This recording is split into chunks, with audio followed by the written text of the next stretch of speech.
everyone, this is Charles Pugwen, all the way from Kain.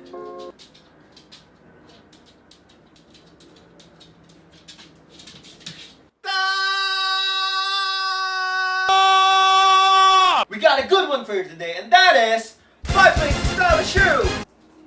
High-end edition. So what I chose is the YEEZY 700 by Kanye and Adidas. The YEEZY 700 was released on August 2017. This particular colorway is the colorway called Mauve. So why did I choose this? 1. The 700 doesn't have much resale value. 2. This colorway goes around with a lot of outfits. Before we start the outfit, choose a colorway that isn't too loud because it is a big shoe. So choose a toned down color. My number 1 rule for this is never wear them with skinny jeans. So what are you waiting for? Let's go!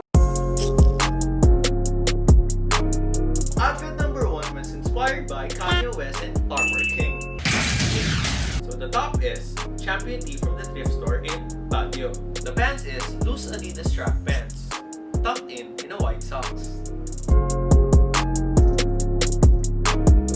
Outfit number 2 is composed of earth tones. Top is a loose brown helmet from the thrift store.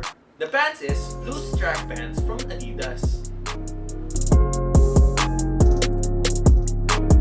Outfit number 3 is inspired by the fashion of Harujaku and Tokyo. The top is a striped polo that I got from the thrift store. I tucked it into my pants. The sock is white socks for a more retro look.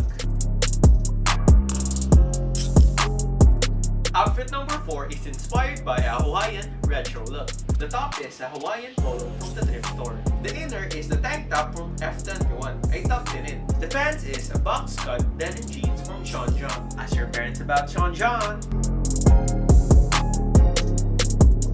For the final outfit, we'll go all out. Let's start from the top. The denim pink jacket is from Bershka, but I got it from Taytay Changge. The polo is from Quicksilver that I got from the thrift store. The pants is relaxed easy pants from Uniqlo, and the socks is no show socks. That is it, guys. If you enjoyed the video, please like and subscribe. Comment down below on what you want to see next. Stay safe out there, guys. See you next time. Peace.